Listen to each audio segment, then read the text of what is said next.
Okay, good morning, everybody.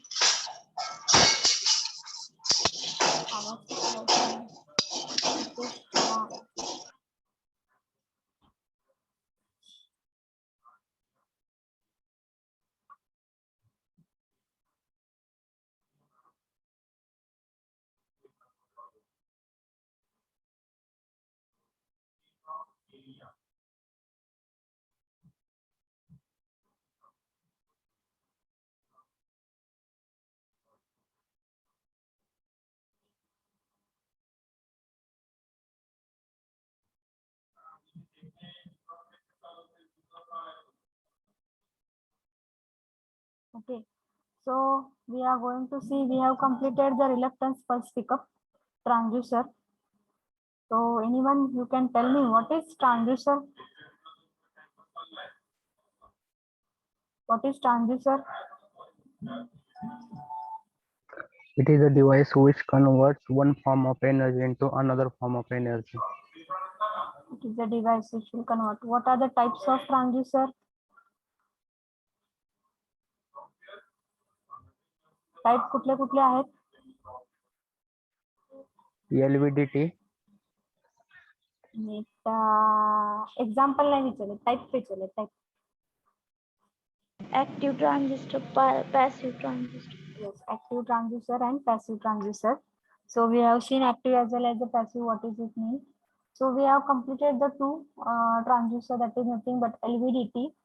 What is the long form? Anyone?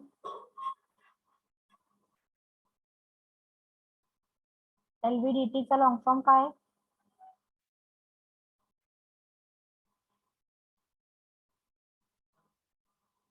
Linearly. We stand for what is that? Linearly variable differential transformer, or it is called transducer. Linearly variable differential transducer or transformer. Okay. So we have seen that which is nothing but converting linear displacement into electrical signal, that is nothing but the voltage. So we have seen that. And the second जो बघितला होता तो reluctance pulse pickup, म्हणजे length of that air gap changes, reluctance change होतोय, reluctance मुळे coil change होती आहे, कॉइलचा inductance, आणि त्यामुळे आउटपुट पल्स जनरेट होत आहे जेव्हा जेव्हा magnetic field linking with that magnet it changes, output pulse तयार होते आहे. मग हे आपण बघितलं होतं. आता बघूया आपण strain gauge. What is the strain gauge that we are going to see. The strain gauge, strain gauge, it is a passive resistive type of transducer. Passive म्हणजे त्याला एक्सटर्नल पॉवर सप्लायची गरज लागते आहे त्याचं वर्किंग होण्यासाठी, आणि रेझिस्टिव्ह आहे. म्हणजे आपण बघूया रेझिस्टिव्ह का म्हटलेलं आहे, तुम्हाला सांगते ते आपण जेव्हा जेव्हा पुढे जाऊ तेव्हा. रेझिस्टिव्ह टाइप ऑफ ट्रान्सड्यूसर म्हणजे काय करते, strain gauge are the device whose resistance changes. म्हणजे इथं रेझिस्टिव्ह का लिहिलेलं आहे, कारण की त्याचा रेझिस्टन्स हा चेंज होतो आहे under the application of force or strain. Strain किंवा जेव्हा तुम्ही फोर्स अप्लाय करता आहात, स्ट्रेस अप्लाय करता आहात, प्रेशर अप्लाय करता आहात, तेव्हा काय होत आहे, it is nothing but the resistance of that devices changes, and whatever the resistance it is changed, you can measure in what the Wheatstone bridge, in the Wheatstone bridge, and that resistance change you will get in terms of output voltage. That resistance change it will get in terms of what, the output voltage. So whatever the output voltage you will get, it will be directly proportional to the application of force.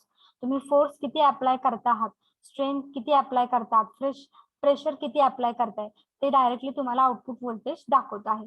So strain gauge it is a passive resistive type. Resistive का म्हटलंय, कारण की या strain gauge असा device आहे की त्या pressure किंवा स्ट्रेन अप्लाय केलं की त्याचं काय होत आहे, रेझिस्टन्स हा चेंज होतोय, म्हणून त्याला म्हणतोय आपण resistive type of transducer. So this can be use for the measurement of force, strain, stress, pressure, displacement and acceleration. Okay, मग हे सगळे त्यासाठी एकाने यूज केलेलेच आहेत स्ट्रेन गेज. बेसिक प्रिन्सिपल काय आहे की समजा एक मेटॅलिक वायर तुम्ही घेतलेली आहे आणि ती स्ट्रेच किंवा compress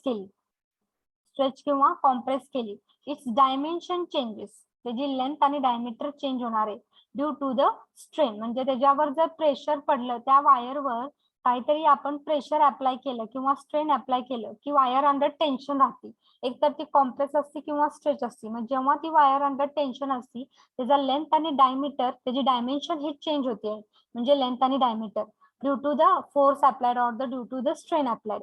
In that, as length and diameter changes, what its effect, that is resistance हा change होतो, either it increases or decreases depending upon it is stretching or compression. This property, it is nothing but it is called piezoresistive effect. म्हणजे pressure apply करून तुमचा resistance हा change होतो आहे, त्यामुळे त्याला म्हणतोय आपण piezoresistive effect. हे विचारलेलं आहे, what is piezoresistive effect. What is happening, metallic वायरची वायर ही स्ट्रेच किंवा कॉम्प्रेस केली तर त्याचा डायमेन्शन चेंज होतो, म्हणजे लेंथ आणि diameter due to the application of what, strain और प्रेशर. आणि मग त्यावेळेस त्याचा रेझिस्टन्स हा इन्क्रीज किंवा डिक्रीज होतो आहे, आणि त्या प्रॉपर्टीला आपण काय म्हणतो आहे, piezoresistive इफेक्ट म्हणतो आहे. Therefore, the resistance strain gauge is called piezoresistive gauge. त्यामुळे या स्ट्रेन गेजला इथं पण तेच प्रिन्सिपल वापरलेला आहे की त्याचा रेझिस्टन्स हा चेंज होतो आहे, त्यामुळे या रेझिस्टन्स स्ट्रेन गेजला आपण काय म्हणतो आहे, piezo resistive gauge. Piezo resistive gauge, strain गेजच्या ऐवजी त्याला म्हणतो आहे पीझिओ रेझिस्टिव्ह, कारण की तो त्याच प्रिन्सिपल वरती वर्किंग आहे, त्यामुळे पीझिओ रेझिस्टिव्ह गॉज म्हणतो.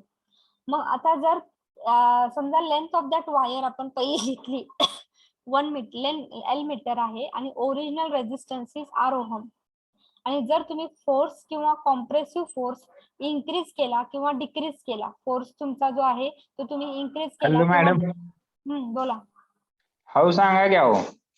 ओके ओके, जर तुम्ही इन्क्रीज केला फोर्स किंवा डिक्रीज केला तर काय होणार आहे, तुमचं जे काय रेझिस्टन्स आहे त्या वायरची ती तिथं चेंज होणार आहे. का? कारण की तुम्ही फोर्स अप्लाय करता आहे, प्रेशर अप्लाय करताय.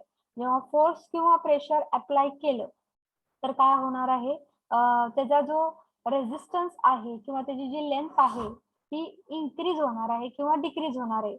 मग जर लेंथ किंवा ते काय डायमेन्शन्स आहे ते इन्क्रीज किंवा डिक्रीज झालं तर काय होणार आहे, त्या रेझिस्टन्सचा वायर हा चेंज होणार आहे. कारण की रेझिस्टन्सचा फॉर्म्युला तुम्हाला माहिती आहे, R is equal to rho L by A. Length किंवा एरिया चेंज झाला तर त्याचा रेझिस्टन्स हा डिक्रीज होतोय किंवा इन्क्रीज होतोय. So that change in resistance it is given by what, delta R. Okay, that change in resistance it is given by what, delta R, and the change in length झाल्यामुळे change in resistance होते, लक्षात घ्या. त्यामुळे change in length it is nothing but it is given by what, delta L. It is given by what, delta L. So what I am telling here की बाबा एक length of wire आहे, त्याची length किती आहे, एक wire आहे की त्याची लेंथ आहे L मीटर आहे आणि त्याचा ओरिजिनल रेझिस्टन्स हा आर ओहमचा आहे, आणि तुम्ही एक्सटर्नल फोर्स किंवा प्रेशर अप्लाय करताय त्या वायरवर, त्यामुळे ती वायर काय होतीये, त्याची लेंथ इन्क्रीज किंवा डिक्रीज होते आहे. मग लेंथ इन्क्रीज किंवा डिक्रीज झालं तर रेझिस्टन्स हा काय होतोय, तुमच्या त्या वायरचा चेंज होतोय. मग चेंज इन रेझिस्टन्स समजा आपण डेल्टा आर ने घेतला आणि चेंज इन लेंथ समजा डेल्टा एल ने घेतला तर आपण काय म्हणू शकतो,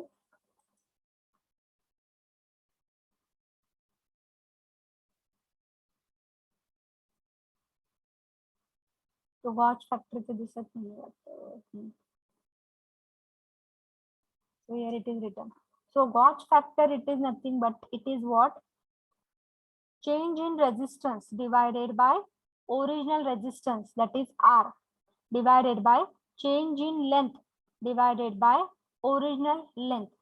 हा जर तुम्ही रेशो घेतला, that is change in resistance divided by original length divided by change in length divided by original length, हा जो तुम्ही रेशो घेतला, that ratio it is nothing but it is called as what, Gauge factor. So Gauge factor it is nothing but it is the ratio of what, that is change in resistance to that of original resistance divided by change in length to that of original length, that is nothing but it is called as a Gauge factor. हा पण तुम्हाला गॉच फॅक्टरचा ह्याच्या MCQ मध्ये प्रश्न विचारलेला आहे. गॉच factor म्हणजे नक्की काय, कशाचा रेशो आहे, रेझिस्टन्स टू लेंथ, तर there will be change in resistance with respect to original length divided by change in length with respect to original length. Length change झाली की तुमचा रेझिस्टन्स हा चेंज होतो आहे, आणि तो जो रेशो घेतला तर तो आपल्याला काय मिळतो आहे, गॉच फॅक्टर मिळतो आहे.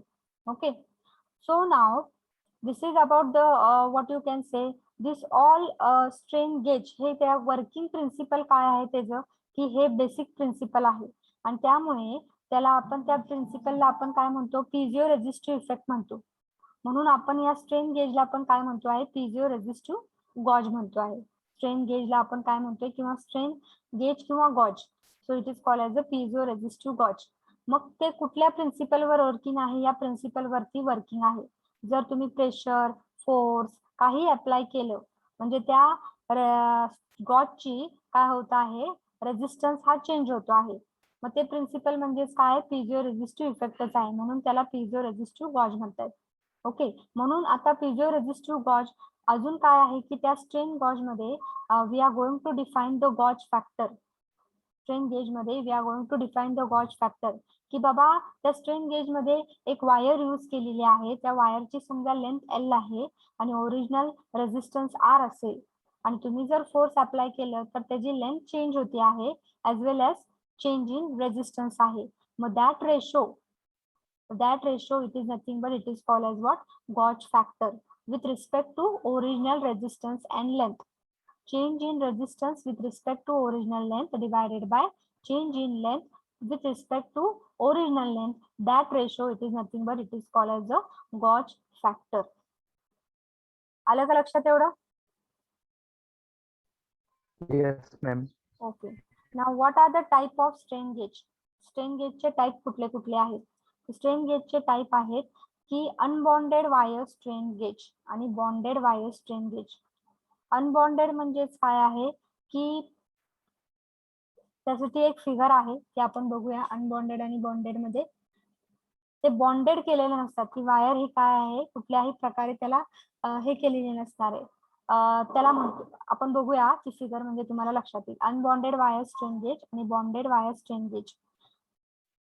मेटल वायर स्ट्रेन गेज मध्ये जर ती वायर मेटलची असेल तर, आणि तो दुसरा जो टाइप आहे तो मेटल फॉइल स्ट्रेन गेज आहे. मेटल फॉइल म्हणजेच काय, एक पातळ पत्रा म्हणू शकतो आपण. ओके, पातळ पत्रा जो असतो त्याला म्हणतोय आपण मेटल फॉइल स्ट्रेन गेज. आणि तिसरा जो आहे semiconductor strain gauge. Semiconductor strain gauge. Now in this first is the unbonded metal wire strain gauge. Unbonded metal wire strain gauge मध्ये काय येत आहे? अनबॉन्डेड मेटल स्ट्रेन गेज मध्ये काय आहे? This is the arrangement. So a circular disc is there. So this is your circular disc. Circular disc मध्ये दोन plates आपण केलेले आहेत एक्स पोझिशनला. एक्स हे दोन प्लेट्स आहेत एक्स अरेंजमेंटला. So this are the two plates which are placed on the circular disc. Semi circular disc आहे हा आणि त्या डिस्कवर दोन प्लेट्स ठेवलेले आहेत. ओके, आणि हे प्लेट्स चार स्क्रू, चार हे काय आहेत स्क्रू आहेत, त्या स्क्रूला आपण हे दिलेलं आहे. So this is the first, this is the second, this is the third and this is the fourth. Okay, so this are nothing but what screw which are fitted on that X arrangement plates. आणि त्या ज्या screw आहेत त्याला आपण काय केलेली आहे, wire wound केलेली आहे. तर तुम्हाला दिसते बघा मेटल वायर ही वाउंड केलेली आहे. Upper part also it is bounded and the lower part also it is bounded. Lower part also it is bounded. म्हणजे हा अप्पर पार्ट तुम्हाला दिसतो आहे आणि तसंच इकडे जर दिसतोय हा खालचा पार्ट, त्या खालचा पार्टला पण तुम्ही वाउंड केलेली आहे. Okay, so and at the middle of that X plate the rod is there, that is the force rod, and this is nothing but again a circular disc is there, that is nothing but it is called as the diaphragm. Circular disc is there, that is nothing but the diaphragm. मग या circular डिस्कला तुम्ही force apply करणार आहे. You are going to apply और you are going to put some weight, और तुम्ही force apply करू शकता. जेव्हा तुम्ही फोर्स अप्लाय करणार आहात तेव्हा काय होणार आहे, that force will be directly provided through the rod त्या सेंटर पॉइंटला जातो आहे. ओके, या सेंटर एक्सच्या एक्स प्लेट आहे त्या सेंटर पॉइंटला गेला की काय होणार आहे, this force rod it will bend this plate, it will bend the plate. ही काय होते, प्लेट खाली जाते अशी थोडीशी. खाली गेल्यामुळे जे हे चार स्क्रू आहेत त्याच्या भोवती जे वाइंडिंग वाउंड केलेलं आहे ते काय होतात, कॉम्प्रेस होतात. ते काय होतात, कॉम्प्रेस होतात. आणि ज्या खालच्या ज्या वाइंडिंग्स आहेत त्या काय होतात, इलॉंगेटेड होतात. त्या काय होतात, इलॉंगेटेड होतात.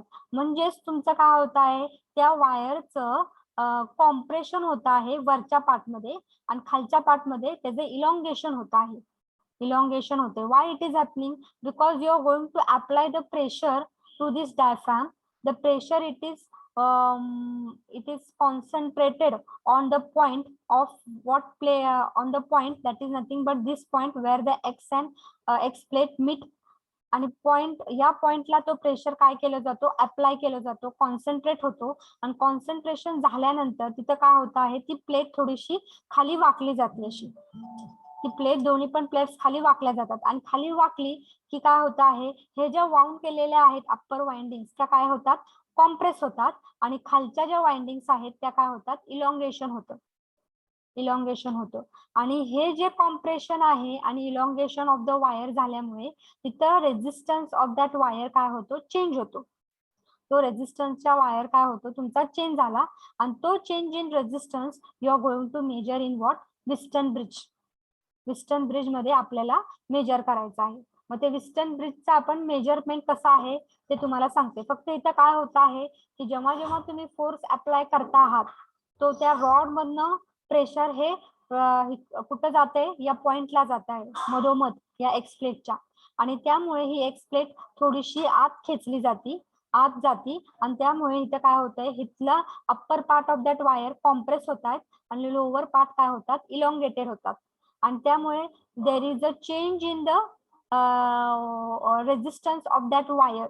There is a change in the resistance of that wire, and that change in the resistance of that wire you can measure by using what, that is Wheatstone bridge. By using the Wheatstone bridge. लक्षात आलेलं आहे का? ते western bridge मध्ये मी एकदा सांगते, हे बाकीचे आपले अजून एकदा बॉन्डेड पण होऊ दे. आणि मग दोन्ही पण एकदम त्या विस्टर्न ब्रिज मध्ये तुम्हाला काय होतंय, चेंज इन रेझिस्टन्स झाल्यानंतर तुम्हाला आउटपुट व्होल्टेज कसं मिळते ते तुम्हाला सांगते. हे वर्किंग लक्षात आलेलं आहे का, अनबॉन्डेड मेटल वायरचं? Yes ma'am. म्हणजे अनबॉन्डेड म्हणजेच काय, ह्या वायर फक्त वाउंड केलेल्या आहेत, लक्षात घ्या. त्याला काय असं बाउंड केलं नाहीये की कुठल्याही अशा दोन कुठल्याही मटेरियलने त्याला असं बाउंड केलं नाही. फक्त ती वायर बाउंड केलेली आहे. त्याला कुठलंही मटेरियल यूज केलं नाहीये हे करण्यासाठी, बॉन्डिंग करण्यासाठी. Only it is bound on that screw. स्क्रूवर फक्त ते बाउंड केलेत अप्पर आणि डाऊनवर्ड साईडला. त्याला कुठलंही बॉन्डिंग मटेरियल यूज केलं नाही ते चिकटण्यासाठी किंवा असं करण्यासाठी. So it is called as what, unbonded metal wire strain gauge. आता bonded metal wire strain gauge म्हणजे नक्की काय आहे ते आपण बघूया. Bonded metal wire strain gauge म्हणजे काय आहे की हे तुमचं बेस मटेरियल आहे. बेस मटेरियल म्हणजे म्हणू शकतो this is the material which is acting as an base. जसं तुमचं बांधकाम करताना आपला बेस जो असतो, बेस पाया जो असतो, तसं हे इथलं काय आहे, base material which is made. And this is the wire नाव, मेटल वायर. ही मेटल वायर ही काय केलेली आहे, झिगझॅग मॅनर मध्ये, झिगझॅग मॅनर मध्ये या बेस मटेरियलला बाउंड केलेली असते. या बेस मटेरियलला काय केलेली असते, स्टॅम्प केलेली असते. किंवा कुठल्याही बॉन्डेड मटेरियल म्हणजे कुठल्याही you can say chemical is use to bond that metal wire on that base material. Base मटेरियलला ती बॉन्ड केलेली असते आहे. आपण जसं एकाने सिमेंट कसं हे करतो, विटांवरती सिमेंट आणि वाळू हे कसं करतो, मारतो विटांवरती आणि ती बरोबर ती बॉन्ड होती, बॉन्डिंग होतं त्या ह्याच्यामध्ये. तसंच इथं काय केलेलं आहे, ती मेटल वायर ही काय केलेली आहे, त्या बेस मटेरियलला एक केमिकल यूज करून ती काय केलेलं आहे, ती बॉन्ड केलेली आहे त्या बेस मटेरियलला. आणि दोन टर्मिनल त्या वायरचे आपण काढलेले आहेत. दोन terminal you are going to take it outside. Now what will happen at this, when you apply the pressure. समजा तुम्ही प्रेशर इथे अप्लाय केलं इकडून आणि इकडून प्रेशर अप्लाय केलं, that is from upward and downward. When you apply the pressure, there will be what, there will be the compression of the wire. जर तुम्ही इकडून upward and as well as downward both side ने apply केलं pressure, तर त्या वायरचं, grid वायरचं काय होतं, compression होतं. ग्रीड वायरचं काय होतं, कॉम्प्रेशन होतं. किंवा जर तुम्ही लेफ्ट साइडनं आणि राईट साइडनं जर कॉम्प्रेस केलं, लेफ्ट साइडनं आणि राईट साइडनं जर ते कॉम्प्रेस करण्याचा प्रयत्न केला, तर इथलं वायर काय होती, तुमची इलॉंगेशन होती आहे.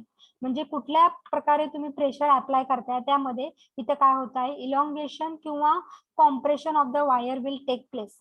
And as there is a elongation और compression of the wire, there is a change in resistance. And that change in resistance you can measure by using what, that is Wheatstone bridge. ते आपण Winston bridge मध्ये major करू शकतो. हे झालं bonded. Bonded का म्हटलं ह्याला, कारण की 1 minute,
Okay, so there will be a change in the resistance due to the compression.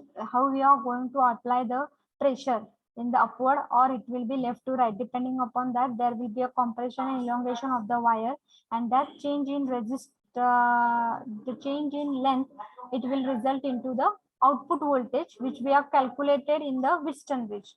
आता हे Wheatstone bridge मध्ये म्हणजे इथं पण तुमचा ह्याच्यामध्ये पण बॉन्डेड मध्ये अनबॉन्डेड मध्ये पण काय होत आहे, फोर्स अप्लाय केला की तिथे इलॉंगेशन आणि कॉम्प्रेशन होते वायरची, आणि त्यामुळे रेझिस्टन्स हा चेंज होतो आहे. आणि बॉन्डेड मध्ये पण सेमच आहे, फक्त बॉन्डिंग केमिकल एक यूज केलेलं असतंय ते वायर बॉन्ड करण्यासाठी with that base material. Okay, आणि त्या बॉन्डिंग मटेरियल मध्ये जेव्हा तुम्ही प्रेशर अप्लाय करता आहात, एकतर कॉम्प्रेशन किंवा इलॉंगेशन ऑफ द वायर होते आणि त्यामुळे रेझिस्टन्स हा चेंज होतोय. तो तुम्ही मेजर करू शकता Wheatstone ब्रिज मध्ये. मग आता Wheatstone ब्रिज मध्ये मेजर करायचं असेल तर त्याची वर्किंग काय आहे, त्यासाठी आपल्याला एक्सटर्नल सप्लायची गरज लागते. त्यामुळे हा जो तुमचा हाय स्ट्रेन गेज, त्याला आपण पॅसिव्ह का म्हटलेला आहे, कारण की फायनली जे काय तुम्हाला आउटपुट मिळतं आहे चेंज इन रेझिस्टन्स झाल्यानंतर, change in resistance it will be converted into change in voltage. मग ते तुम्हाला आउटपुट व्होल्टेज जे मिळतं आहे ते तुम्हाला Wheatstone ब्रिज मध्ये मिळतं आहे.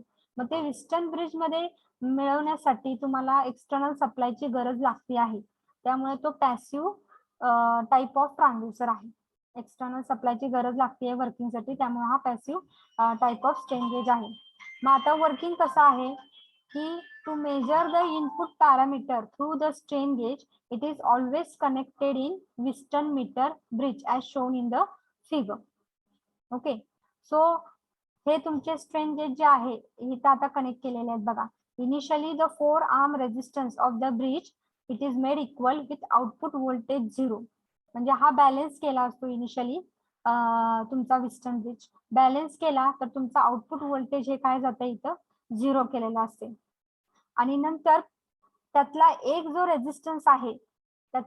रेझिस्टन्स आहे तुमचा, तुम्ही इनिशियली हे 4 रेझिस्टन्स जॉईन करून तुमचा हा बॅलन्स व्होल्टेज काय केला जातो, 0 केला जातो व्होल्टेज.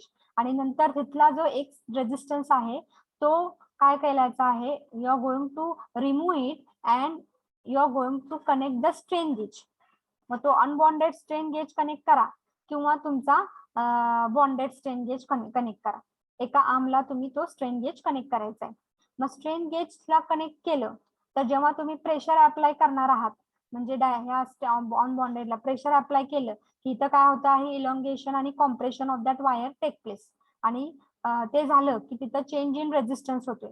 मग चेंज इन रेझिस्टन्स झाला की मग चेंज इन रेझिस्टन्स या आर्मचा झाला की तुम्हाला इथं काय मिळणार आहे, there will be a change in voltage. So how much change in voltage is there, it will be directly proportional to the applied pressure.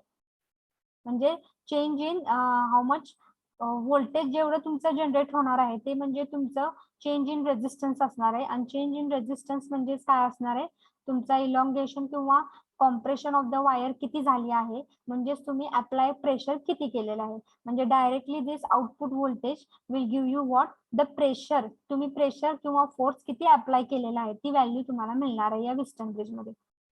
But only it is calibrated in terms of what, output voltage. Output voltage म्हणजेच तुम्हाला apply pressure किती apply करतोय ते आपल्याला लक्षात येते. So application of force, pressure और small displacement to the unbonded wire strain gauge. म्हणजे तुम्ही फोर्स अप्लाय करा, प्रेशर करा, to that unbonded strain gauge will produce tension किंवा compression, so that it's wire मध्ये कॉम्प्रेशन किंवा टेन्शन प्रोड्यूस करत आहे आणि त्यामुळे त्याचा रेझिस्टन्स हा काय होतो, इन्क्रीज किंवा डिक्रीज होतो आहे. आणि इन्क्रीज किंवा डिक्रीज झाला की त्या आर्मचा रेझिस्टन्स काय झाला तुमचा डिक्रीज किंवा इन्क्रीज झाल्यामुळे अनबॅलन्स झालं हे ब्रिज.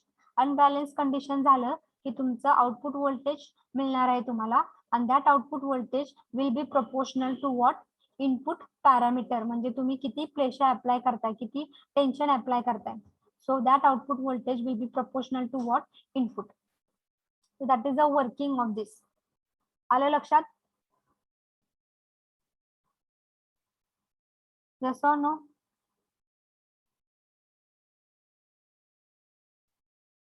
आलं काय बॉन्डेड आणि अनबॉन्डेड स्ट्रेन गेज?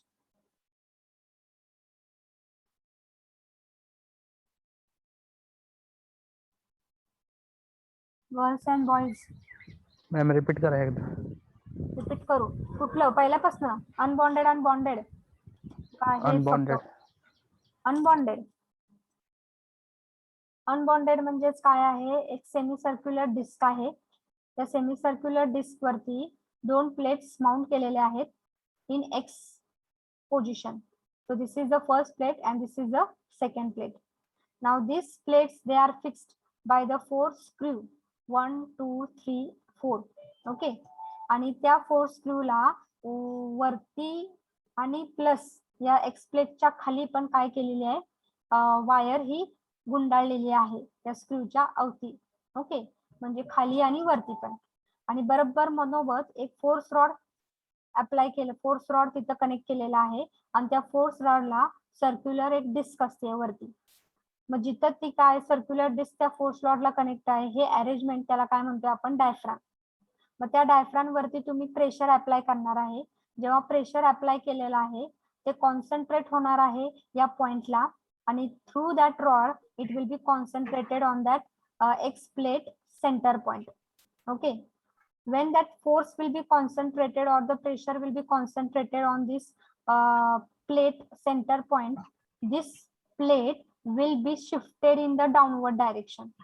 डाऊनवर्ड डायरेक्शनला शिफ्ट होती. मग शिफ्ट थोडीशी झाली म्हणजे ती डाऊनवर्ड डायरेक्शनला मूव्ह होती थोडीशी प्लेट.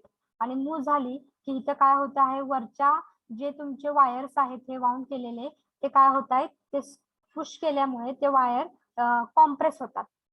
कॉम्प्रेस होतात आणि कॉम्प्रेस झालं की खालच्या ज्या वायर्स आहेत त्या इलॉंगेटेड होतात. हे इलॉंगेटेड होतात.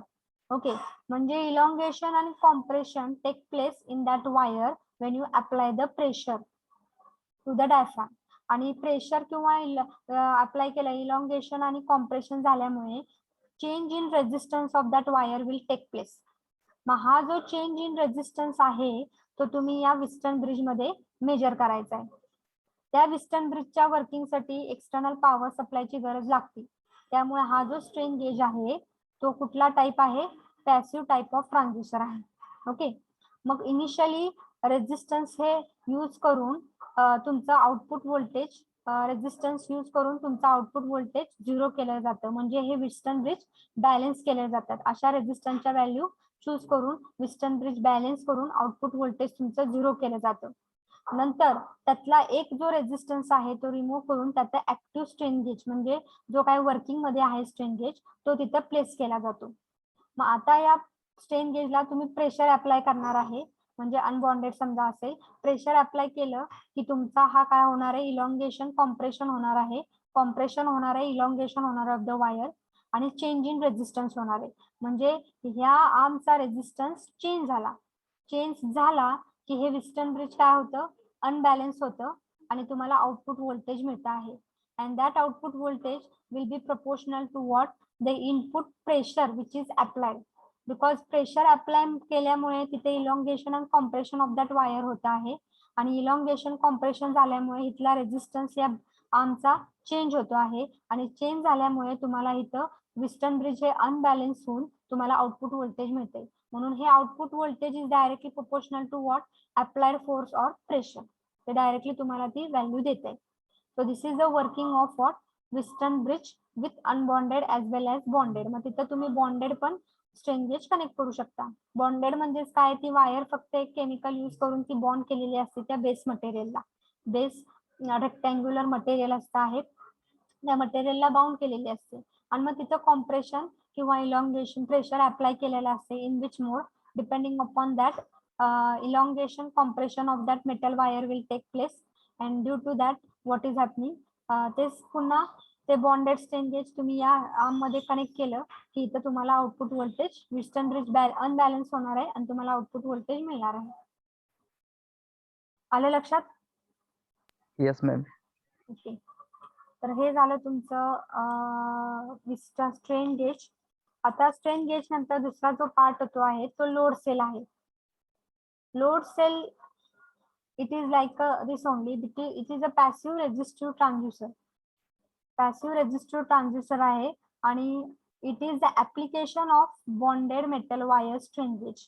Application कुणाचा आहे, जे काय आपण bonded metal wire strain gauge बघितलेलं आहे त्याचं ऍप्लिकेशन म्हणजे लोड सेल आहे. Load cell it is use to measure extremely heavy weights. Loads जे एक्स्ट्रीमली हेवी असतात ते लोड्स आपण या लोड सेलनी मेजर करू शकता. आता हे कसं होतंय त्यामध्ये काय असतो तुमचा हा circular you can say cylinder असतो ना आपला सिलेंडर, त्या प्रकारे हे स्टील काय आहेत स्टीलचा आपला म्हणू शकतो आहे सिलेंडर आहे. आणि त्या स्टीलच्या सिलेंडर मध्ये काय केलेलं आहे, ज्या खालच्या साईडला काय आहे समजा हे तुमचं खालचं साईड आहे आणि त्या बरोबर त्या स्टीलच्या सिलेंडरच्या मधोमध एक नॉब काढलेला आहे. नॉब काढून त्या नॉब वर तुम्ही काय आहे प्रेशर किंवा एक्स्ट्रीमली हेवी लोड पुटअप करणार आहे. मग एक्स्ट्रीमली हेवी लोड पुटअप केलं की त्या नॉबच्या बरोबर खाली 2 बारच्या मध्ये